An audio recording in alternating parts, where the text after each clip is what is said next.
기도하겠습니다.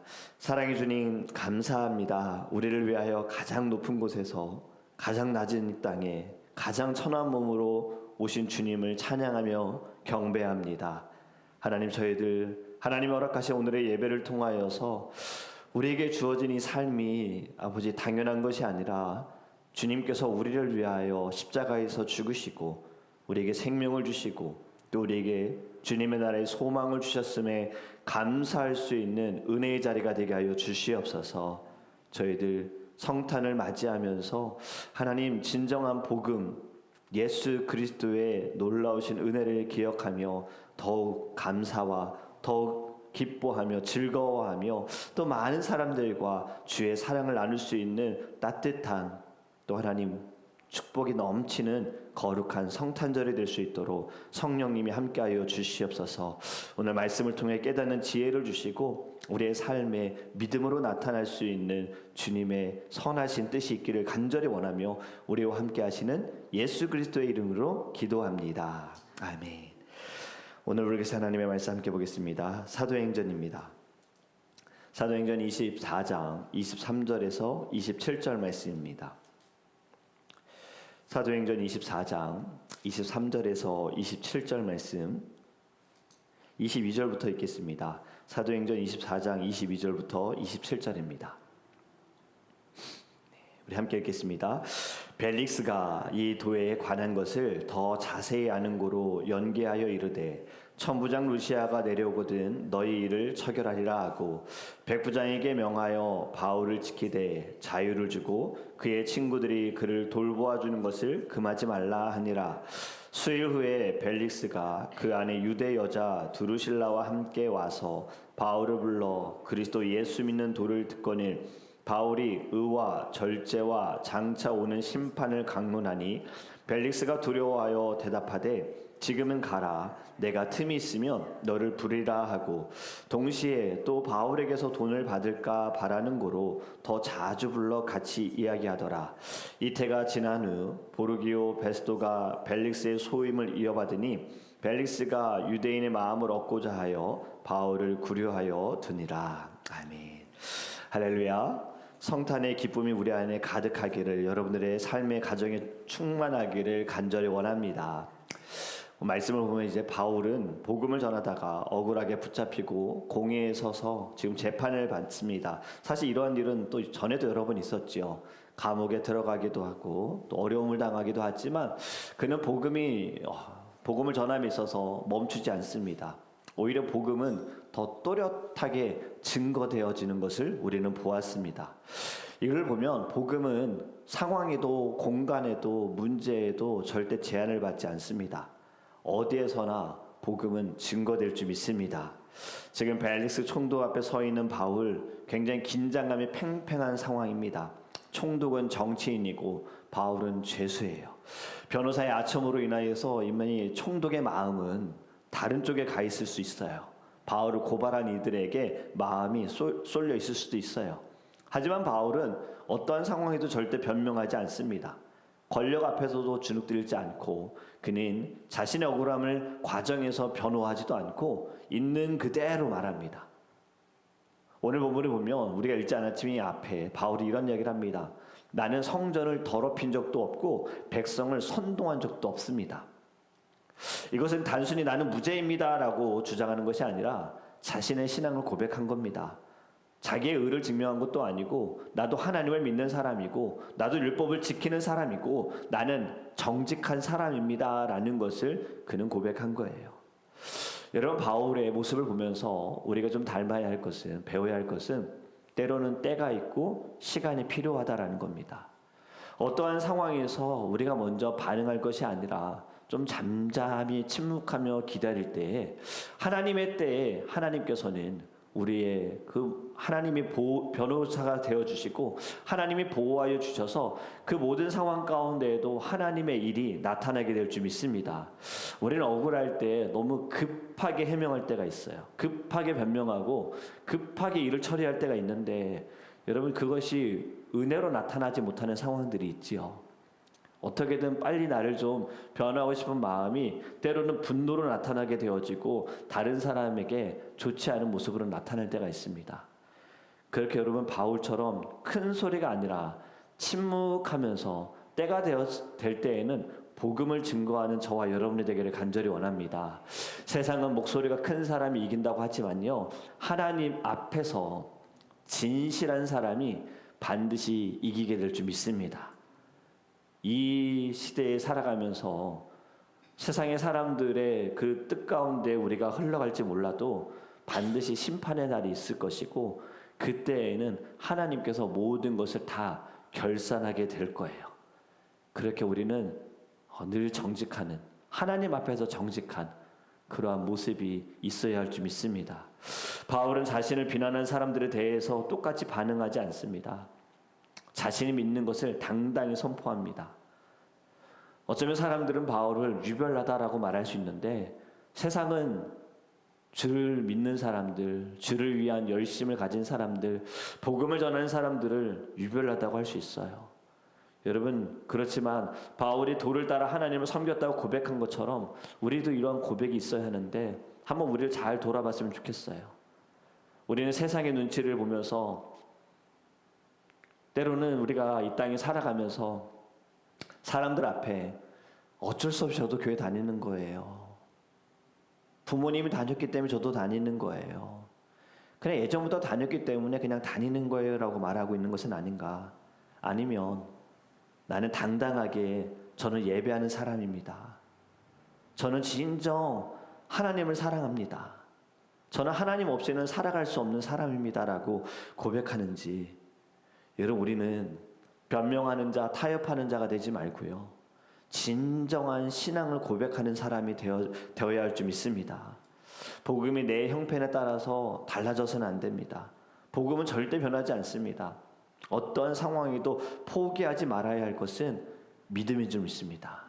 그리고 우리의 정체성입니다. 나는 예수 그리스도로 말미암아 생명을 받은 자이고 하나님의 자녀가 된 믿음의 정체성이 우리 안에 충만할 때 어떠한 상황에서도 흔들리지 않게 될 줄 믿습니다. 바울은 분명히 고백합니다.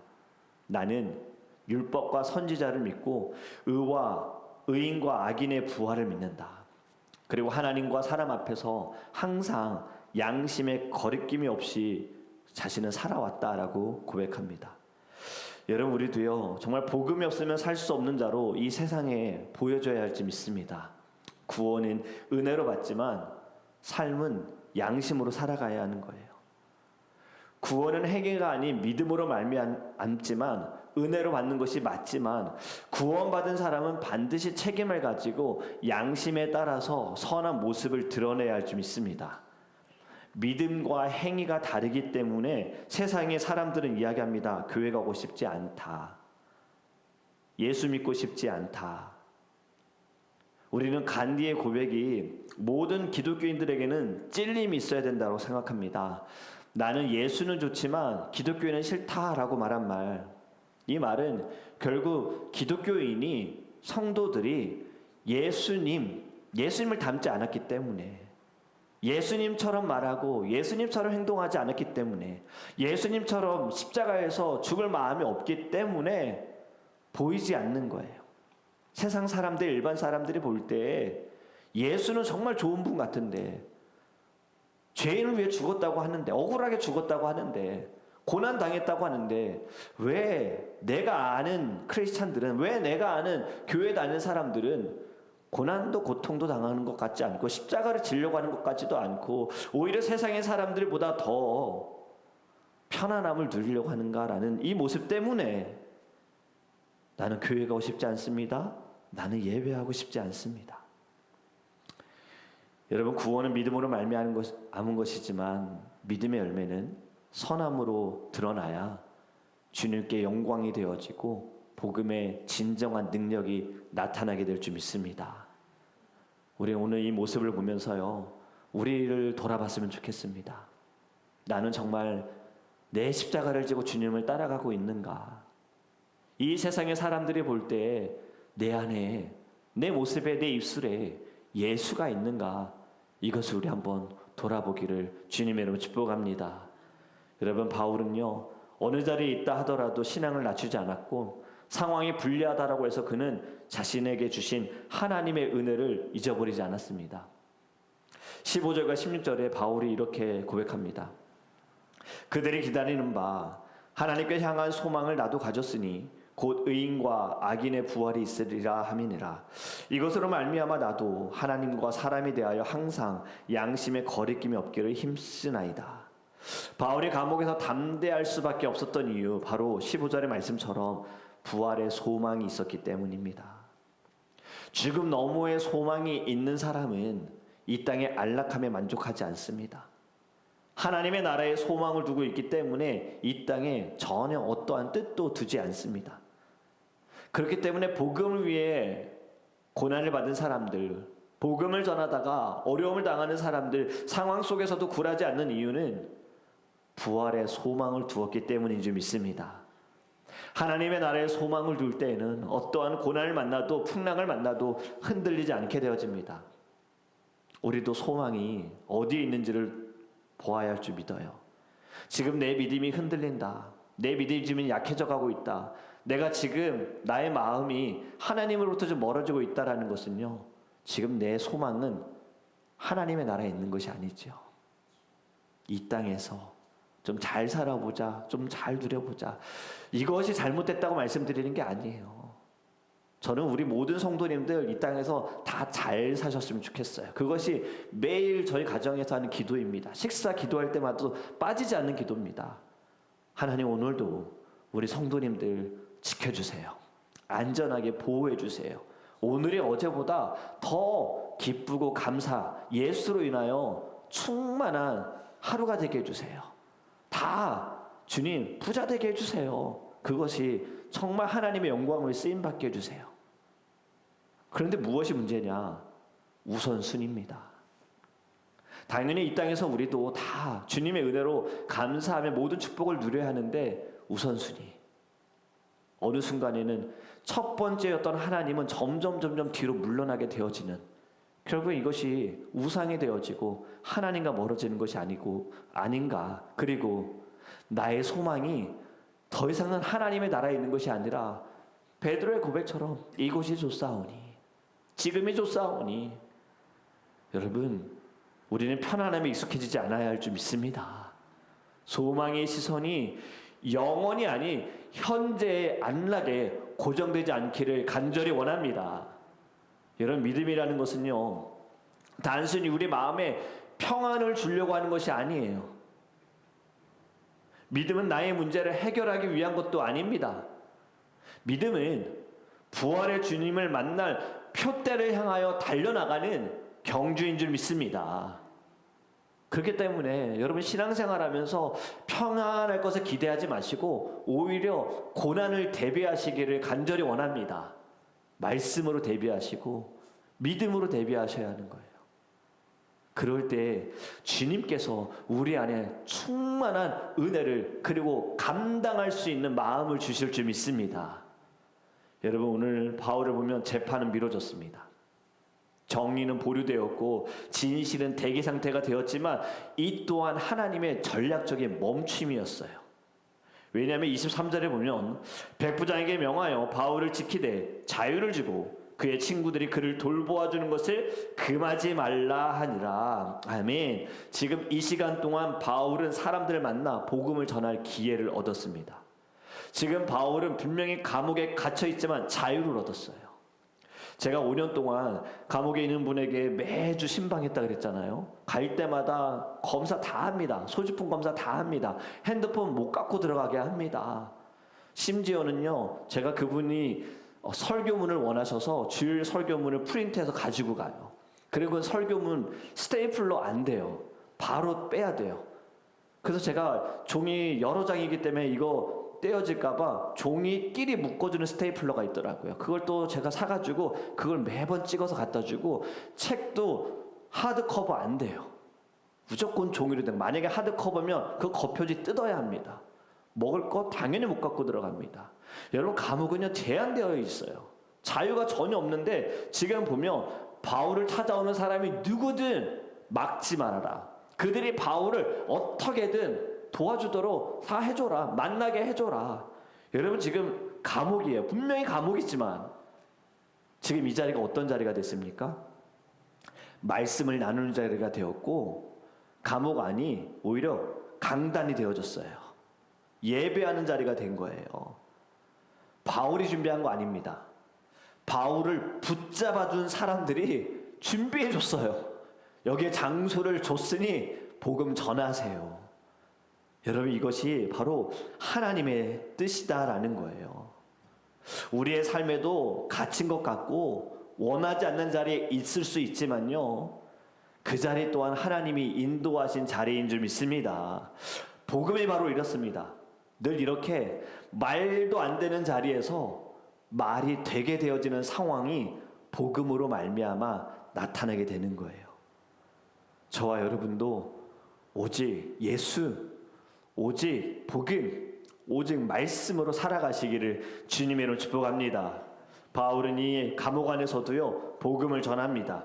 의에 대해서, 하나님 앞에의 관계에 대해서, 절제, 현재 삶의 방향과 심판, 영원한 미래에 대해서 말씀을 전해요. 여러분 복음은 단순한 위로가 아닙니다. 우리는 말씀을 통해 위로받으려고 합니다. 무언가 좀 시원한 사이다처럼 내 지금 답답한 마음이 뻥 뚫어지기를 원하지만 여러분 진정한 복음은요 사실 더 고구마처럼 답답해집니다. 왜냐하면 불편한 진실을 알게 되어지거든요. 우리가 아프다가 병원에 가서 진단을 받았을 때 병명을 듣게 되어지면 여러분 시원하게 내가 그동안 이것 때문에 아팠구나. 그래. 시원하게 느끼는 사람은 없을 거예요. 변명을 듣는 순간, 진단을 받는 순간 얼마나 불편합니까? 다른 사람에게 한 번도 들키지 않은 약점이 누군가에게 보여지는 순간 얼마나 불편합니까? 내 자존심이 꺾이는 것처럼 얼마나 답답합니까? 죄도 마찬가지입니다. 여러분 죄에 대해서 느껴지는 거 불편한 상황이 되는 거예요. 죄가 드러나는 것 마음도 불편해지고 상황도 불편해집니다. 여러분 이것이 바로 진정한 복음의 능력인 거예요. 오늘 말씀을 보면요 벨릭스 바울을 초대해서 바울에게 말씀을 들어요. 의와 절제와 심판에 대해서 들었을 때 벨릭스의 마음에 두려운 마음을 갖습니다. 그러면서 틈만 나면 너를 부르겠다 이야기하는데 도를 듣고 싶은 마음도 있지만 그의 또 다른 마음의 진짜 마음이 26절에 이렇게 말씀했지요. 동시에 또 바울에게서 돈을 받을까 바라는 거로 더 자주 불러 같이 이야기하더라. 도대체 무슨 생각을 하는지 모르겠어요. 바울을 보고 부자라고 여겼는지 돈이 어디서 나올 거라 생각했는지 바울을 따르는 사람이 많으니까 후원자가 많다고 생각했는지 모르겠어요. 근데 왜 돈 받을 생각을 했을까? 근데 여러분 한 가지 좀 보면 분명히 믿음은 어디에서 난다 그랬죠? 들음에서 난다라고 했습니다. 벨릭스 지금 분명히 말씀을 듣고 있는 상황입니다. 그것도요 부흥회가 아니라 개인적인 설교 조건이 더 좋습니다. 1대1로 지금 바울이라는 이 놀라운 하나님의 사람에게서 말씀을 듣고 있어요. 벨릭스는 정확히 복음을 듣는 자리에 앉아 있는데 말씀을 들었을 때 두려운 마음이 있었는데 떨렸지만 회개까지는 가지 못했습니다. 들었는데 왜 믿지 못했을까요? 벨릭스는 이 진리의 말씀을 그냥 단순한 정보로 여긴 거예요. 복음이 그의 삶을 흔들었지만 두려운 마음을 갖겠지만 그는 결단하지 않았고 미뤘습니다. 지금이 아니라 나중에, 혹시 모르는데 나중에. 여러분 사람은요 진리를 모르는 것이 아니에요. 진리를 압니다. 하나님께서 우리에게 주신 양심을 통해서 압니다. 그런데 이 진리 불편해하는 거예요. 왜냐하면 나는 변화되고 싶지 않거든요. 나는 달라지고 싶지 않거든요. 상황만 바뀌면 된다. 환경만 달라지면 된다. 이 생각을 가지고 있기 때문에 불편한 겁니다. 그래서 아무리 말씀을 들어도 변화가 없고 성장이 없고 성숙함이 없는 거예요. 돈을 받으려는 마음, 벨릭스의 진짜 속마음입니다. 복음은 들었지만 마음은 여전히 돈과 권력에 붙들어 있는 거예요. 두 마음. 말씀을 들을 때 두렵다, 떨린다. 하지만 돈 갖고 싶다, 누려야 한다, 이 자리에서 떠나면 안 된다. 여러분, 벨릭스 거의 믿을 뻔했지만 믿지 않았습니다. 들었고 이해했고 감동도 있었지만 두려움도 느꼈지만 순종이 없었고 결단이 없었습니다. 성경에서 가장 위험한 자리는 어떤 자리냐면요, 말씀을 듣지 않은 자리가 아니라 말씀을 들었는데도 변화되지 않는 자리가 가장 위험합니다. 성경은 다 아는데, 지식으로 다 아는데 변함이 없는 것이 가장 위험한 거예요. 여러분, 벨릭스의 모습에서 우리의 신앙을 점검해야 할 줄 믿습니다. 말씀 잘 들었습니다, 은혜 받았습니다, 이 말에서 끝날 게 아니에요. 말씀을 들은 것과 말씀에 반응하는 것은요, 전혀 다른 문제입니다. 듣고 좋았습니다가 아니라 내 마음에 찔림이 있어야 하는 겁니다. 나 어떻게 살아가야 할까? 어떻게 좀 변화되어야 할까? 어떻게 달라져야 할까? 이러한 반응이 있어야지. 그냥 오늘 말씀 좋았다, 몰랐던 말씀이다, 이게 아닌 거예요. 그건 벨릭스와 똑같은 겁니다. 나중에 혹시 모르니까 여러분, 나중에 기도하고, 나중에 헌신하고, 나중에 순종하고, 나중에 바꾸겠다. 나중이라는 건 도대체 어디 보장되어 있습니까? 여러분, 성경은 분명히 우리에게 말씀합니다. 오늘 너희가 하나님의 음성을 듣거든, 주의 말씀을 듣거든, 마음을 완고하게 하지 말아라. 겸손함으로 받아들이고 믿음으로 결단하라. 여러분, 떨림이 있다고 믿음이 아닙니다. 벨릭스도 떨었습니다. 하지만 변화가 없었어요.